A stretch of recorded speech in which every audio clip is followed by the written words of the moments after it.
Pregnant అయిన తన భార్యను ముక్కలు ముక్కలుగా చేసి శరీర భాగాలను మూసీ నదిలో పడేసినటువంటి ఈ బోడుప్పల్ హత్య కేసులో సంచలన విషయాలు వెలుగులోకి వస్తున్నాయి. సీన్ రీకన్స్ట్రక్షన్ చేస్తున్నారు మేడిపల్లి పోలీసులు. డిఆర్ఎఫ్ టీం స్థానికుల సాయంతో మూసీలో గాలింపు చర్యలు చేపడుతున్నారు. ప్రతాప్ సింగారం వద్ద మూసీలో ఇప్పటికే గాలింపు చర్యలు చేపడుతున్నారు. జ్యోతి తల శరీర భాగాలను పడేసినట్లుగా తెలుస్తోంది. మహేందర్ రెడ్డిని స్పాట్కి తీసుకెళ్లి విచారిస్తున్నారు పోలీసులు. రాత్రి 2 బ్యాగుల్లో శరీర భాగాలను తీసుకెళ్లాడు మహేందర్.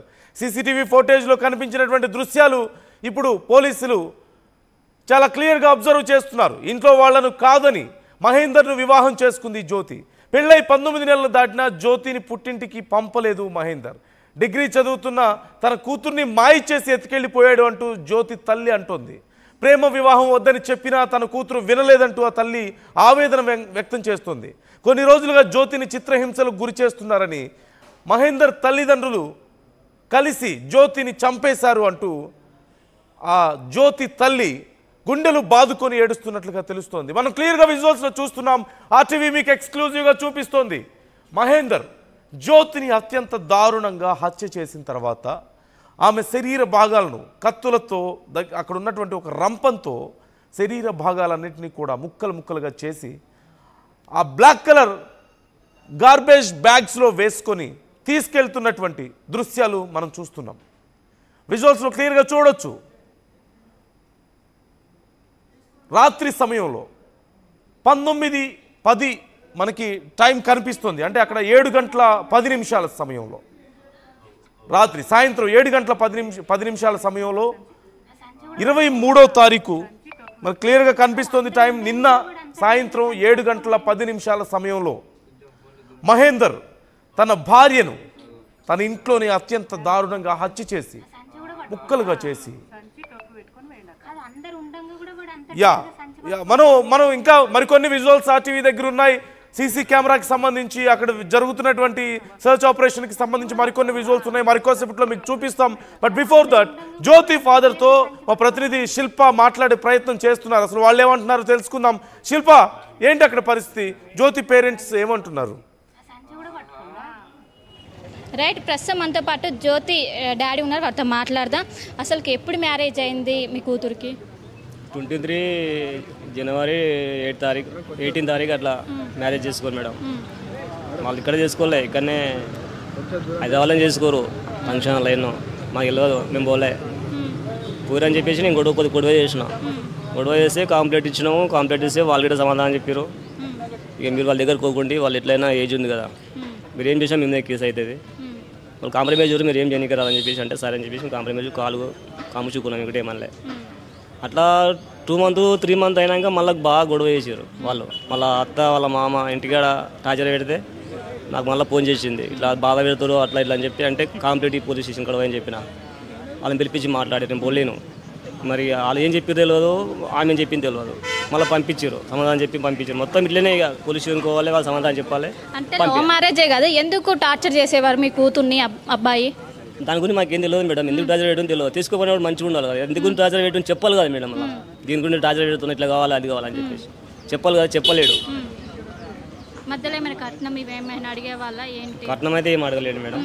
ఒకసారి అడిగిండంట, నువ్వేం తీసుకొచ్చినావు, నేను కూర్చొని ఇవ్వని నడపాలి, తీసుకురా ఇక్కడ భూమి రాపించుకరా, అట్లయితే రానా అంటే లేకపోతే రాకు అని చెప్పి అన్నాడంట. అంటే నేను మా బిడ్డ నన్ను ఏమనలేదు, నేను గిట్ట ఏమలేకపోయినా సపరం కూకున్నాం, ఆడికి కామ చూకున్నాం. తర్వాత ఆడ ఏం టార్చర్ పెట్టింది లేదు, ఆడికి ఈడ మేము ఆడ. అంటే మీకు ఫోన్ చేసి మాట్లాడేదా మీ బిడ్డ? నాతోటి మాట్లాడేది, అప్పుడప్పుడు మాట్లాడేది. ఇంచుమించు 20 రోజులకు ఒక 1 month అట్లా మాట్లాడేది. మంచిగా మాట్లాడేది, మంచిగా అని చెప్పిన, మంచిగా అని చెప్పింది నేను కూడా అంతే, అంతకంటే ఏం లేదు మేడం. ప్రెగ్నెంట్ అని తెలుసా మీకు? 2 నెలలు ఉన్నప్పుడే మా ఇంటికి ఆడ కొట్టి పంపించండి మేడం. అప్పుడే ఆడ ఒక 10 రోజులు ఉండే. 10 రోజులు ఉంటే ఏం చేసినా మళ్ళీ ఊళ్ళో అందరూ పిలిపించి పంచాయతీ పెట్టించిన, కొట్టిండని పంచాయతీ పెట్టి అందరి మధ్యలో మళ్ళీ అట్లా అట్లా అని చెప్పేసి సమాధానం చెప్పి పంపించినాము. పంపిస్తే ఇక 2 నెలల సంది ఇక్కడనే ఉన్నారు మేడం. 2 నెలల సంది మాకు ఇక్కడ ఫోన్ చేయలేదు. ఇక మళ్ళీ ఏం జరిగింది మాకు తెలియదు. కానీ ప్రెగ్నెంట్ లేడీని అత్యంత దారుణంగా చేశారు. అంటే ఒకటి వల్ల సాధ్యం అవుతుందా అదంతా చేయడం? ఎట్లయితే మేడం ఒక్కని వల్ల అది ఏమేమో పాదుకొని ఎవరు కలిసి చేసారు. ఒకరి వల్ల కాదు అది, ఎవరు పాదుకొని చేసారు. అది ఒకరి వల్ల ఎట్లయితే మేడం. మనం చంపేయడానికి ఒక్కరి వల్ల అవుతుందేమో కానీ తీసుకుపోవడానికి ఒక్కరి వల్ల అయితే కాదు కదా. తీసుకుపోయి ఎన్నో వాడేసి ఎట్లా అంత ధైర్యం అంటే ఒక్కరి వల్ల కాదు. అలా అంత దారుణంగా చేసిండు. మన ఊరికి మాత్రం వదిలిపెట్టేది. ఘోరం కఠిన చర్యలు తీసుకోవాలి మన దగ్గర ఘోరంగా. సో ఎప్పుడు చివరిసారిగా ఎప్పుడు మాట్లాడారు మీ కూతురుతోని? ఇంచుమించు 20 రోజులు అవుతుంది మేడం అతడు మాట్లాడక. వాళ్ళ అమ్మతో మాట్లాడేది అప్పుడప్పుడు, కానీ నేను కూడా నేనేం అనలేకపోతుంది. ఇక నేనేం మాట్లాడని చెప్పి మాట్లాడలేను నేను. మీకు ఎప్పుడు తెలిసింది ఈ విషయం? ఎప్పుడు చెప్పారు? రాత్రి 2 గంటలకు ఇక్కడ నుంచి సార్ ఫోన్ చేసినట్టు వికారాబాద్ పోలీస్ స్టేషన్కు. వాళ్ళు అక్కడ నుంచి మా ఊరికి వచ్చారు. కానిస్టేబుల్ 2 వచ్చి ఇట్లా అయిందని చెప్పేసి చెప్తే మాకు నైట్ 3 గంటలకు అట్లా ఎక్కాయి. అక్కడ వికారాబాద్ కంప్లైంట్ చేస్తే మళ్ళీ ఇక్కడ పంపించారు వాళ్ళు. అంటే అబ్బాయి వాళ్ళ పేరెంట్స్ మీతో మాట్లాడేవారా? మాట్లాడలేరు. ముందు మాట్లాడేది. ఈ పెళ్ళి అయినాక నేను కొట్లాడుకున్నాను మేడం. మీరు మాట్లాడలేరు. వాళ్ళు మస్తు టార్చర్ పెట్టేది మేడం. వాళ్ళు చాలా జరగాదు. సో ఎలాంటి శిక్ష ఏం చెప్తారు? శిక్ష ఏముంటుంది మేడం? వాడిని జైలు శిక్ష చేస్తే తింటాడు, ఉంటాడు, మళ్ళీ వస్తాడు, మళ్ళీ వేరే అమ్మాయిని పెళ్లి చేసుకుంటాడు, మళ్ళీ అదే వాడు ఒక్కరు చేస్తాడు, 2 చేస్తాడు, మళ్ళీ గింత అన్నట్టు అనుకుంటాడు వాడు. వాడిని ఉరిశిక్ష చేసాడు చేయాలి. వాడిని ఊరికి వదిలిపెట్టదు మేడం. వాడిని నేను ఘోరంగా పరిస్థితి మేడం. ఇది తల ఓదికు, కాలు ఓదికు, చేతులు ఓదికు అంటే ఇది ఏంటిది అది ఇది అని ఊరికి వదిలిపెట్టదు మేడం. అని ఘోరంగా పరిస్థితి అని ఊరికి కాదు. సో మొత్తం మీద ఇక్కడ నిన్న మధ్యాహ్నం సమయంలో ఈ హత్య చేసినట్లు ఇప్పటికే పోలీసులు గుర్తించారు. మొత్తం మీద మొదట హత్య చేసి అనంతరం బాడీని ముక్కలుగా చేసి తర్వాత తీసుకెళ్ళినట్టు కూడా తెలుస్తుంది. మనం విజువల్స్లో వాళ్ళ పిండి కావచ్చు, వాళ్ళ కుటుంబ సభ్యులు కావచ్చు పెద్ద ఎత్తున ఇక్కడికి చేరుకొని పెద్ద ఎత్తున రోధిస్తున్న విజువల్స్ మనం కూడా చూసుకోవచ్చు. ఎందుకంటే లవ్ మ్యారేజ్ చేసుకొని అందరు కూడా ఒకవైపు ఇష్టం లేకుండా పెళ్లి చేసుకున్నా కూడా మీరు యాజ్ ఏ పిండిగా కావచ్చు అందరు కూడా ఆమె సంతోషం కోసం వదిలేశారు. కానీ ఇప్పుడు అత్యంత దారుణంగా చేశారు. ఏమంటారు? ఆ పిల్ల ఎట్లా చంపేసారు, ఆ వానికి నాకు అట్లే కావాలని మేమైతే అనుకుంటున్నాం. అంతే, అంతకుమించిన వేరే శిక్ష లేదనుకుంటున్నాం. ఆ పిల్లని ఎట్లా చంపేసిర్రు అట్లా చంపకుండా జీవితాంతం జైల్లో ఉండేటట్టయినా, లేదంటే ఆ అమ్మాయికి ఎట్లా జరిగిందో అట్లనైనా కావాలని మేము కోరుకుంటున్నాం. అంతే, అంతకుమించిన శిక్ష ఏది లేదు కదా. ఈ రెండిట్లో ఏదో ఒకటి. అంటే లవ్ మ్యారేజ్ కాబట్టి ఇష్టపూర్వకంగా ఇద్దరు పెళ్లి చేసుకుని, కానీ ఎందుకు అమ్మాయిని పదే టార్చర్ చేసేవాడు? అంత మాకు తెలియదు కదా. మా కాంటాక్ట్లో లేదు, మా ఇంట్లోకి వచ్చేది కాదు, పోయేది కాదు, ఎవరితో మాట్లాడలేకపోతుండే. ఇక వాళ్ళ మధ్యలో జరిగినాయి మాకైతే తెలియదు కదా. అసలు మాట్లాడుతుంటే వస్తుంటే పోతుండన్నా ఇట్లా అని తెలుస్తుంది. 2-3 సార్లు గొడవలు అయినాయంట. ఇక మాకు తెలియదు అంట. సో ఇంతకుముందు అబార్షన్ కూడా చేశారా? నిజమేనా? చేపించారంట. అమ్మాయినే చెప్పింది.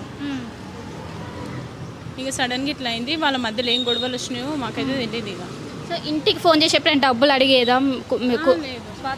ఎప్పుడు లేదు. ఇక వాళ్ళ అమ్మ నాన్నకి ఏం అడిగిందో మాకు తెలియదు. వాళ్ళు ఎక్కడో ఉంటారు, మేము ఎక్కడో ఉంటాము.